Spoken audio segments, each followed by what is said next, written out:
নমস্কার বন্ধুরা, দীপাস কিচেনে আপনাদের সবাইকে স্বাগত। আজকে আমি কিছু বাঁধাকপি কুচো কুচো করে কেটে নিয়েছি। বাঁধাকপিটা আমি খুব ঝিরিঝিরি করে কেটে নিয়েছি। বাঁধাকপিটা একটু ভাবিয়ে নেব। বাঁধাকপিটাতে একটু নুন দিয়ে দেবো, আমি একটু নেড়ে দেব, চাপা দিয়ে দিলাম তাড়াতাড়ি সেদ্ধ হয়ে যাবে বলে। আর এখানে আমি মাছের মাথা নিয়ে নিয়েছি, কাতলা মাছের। এটাতে আমি নুন হলুদ মাখিয়ে নেবো। আমি একটু হলুদ দিয়ে দেবো, ভালো করে এটাকে মাখিয়ে নেবো। আমি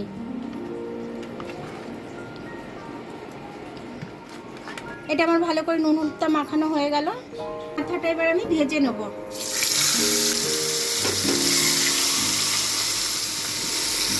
বাঁধাকপিটা আমি গ্যাসে সেদ্ধ করতে দিয়েছি, আর এখানে মাছের মাথাটা ভেজে নিচ্ছি। মাছের মাথা দিয়ে বাঁধাকপির তরকারি করব। শীতকালে এটা না খেলে বাঁধাকপি টেস্টি পাওয়া যায় না, তার জন্য আমি আজকে বাঁধাকপির তরকারি করছি মাছের মাথা দিয়ে। কাতলা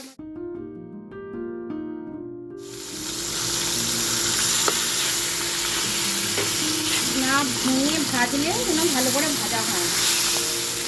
এটা ভাজা হয়ে গেছে, এবার আমি এটা তুলে নেব।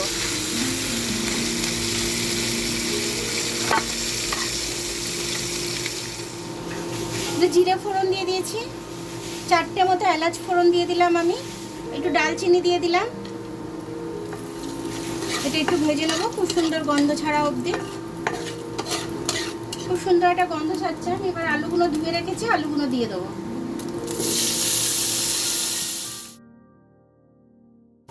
কালারের জন্য হলুদ দিয়ে দিচ্ছি। এটা আমি ভেজে নেব।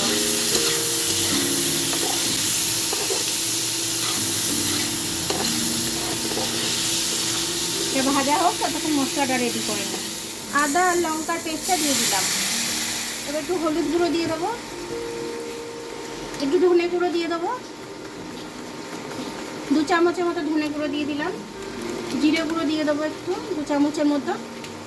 ঝালের জন্য একটু লাল লঙ্কা দিয়ে দিলাম, একটু কাশ্মীরি লাল লঙ্কা দিয়ে দিলাম।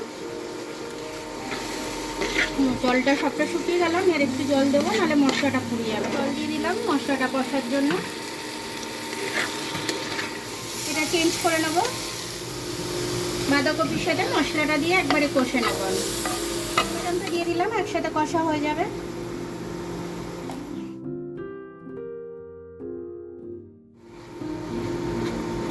মশলাটা আমার কষা হয়ে গেছে, কাঁচা গন্ধটা একদমই ছাড়ছে না। এবার আমি জলটা দিয়ে দেবো। জলটা আমি গরম করে রেখেছিলাম।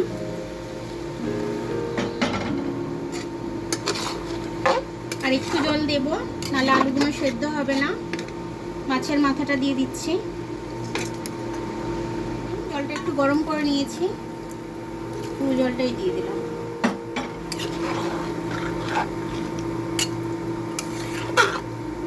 এবার এটা আমি চাপা দিয়ে দেবো, এটা আমি ফুটতে দেবো।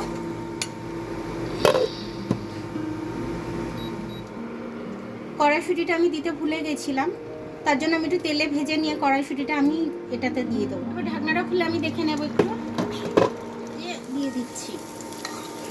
আমি নেড়ে নেবো এটা। একটু নুন দিয়ে দিলাম স্বাদ অনুযায়ী, নুনটা একটু কম হয়েছে।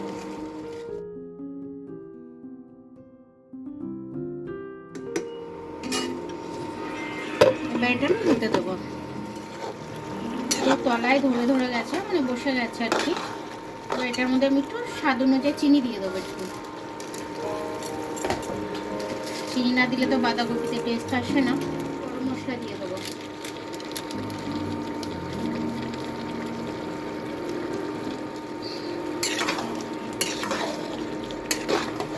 তরকারিটা আমার কমপ্লিট হয়ে গেছে, এবার আমি নামিয়ে নিই। বাঁধাকপির তরকারিটা আমার হয়ে গেল। কাতলা মাছের মাথা দিয়ে কড়াইশুঁটি সরাসরি নতুন জিনিস দিয়ে করে নিলাম। খুব ভালো হয়েছে খেতে, টেস্টি হয়েছে, খুব সুন্দর। তো আপনারাও এরকম করে করে খেয়ে কমেন্টস করে আমাকে জানাবেন যে আপনাদের কেমন লাগলো আমার রেসিপিটা। আমার ভিডিওটা দেখার জন্য অনেক অনেক ধন্যবাদ। আমার ভিডিওটা যদি পছন্দ হয়, লাইক সাবস্ক্রাইব বেল আইকনটা একটু টিপে দেবেন। আর যদি ফেসবুক থেকে দেখেন, লাইক আর ফলোটা একটু করে দেবেন। আবার কাল দেখা হবে নতুন রেসিপির সাথে। ততক্ষণ আপনারা ভালো থাকবেন, আমি আসছি।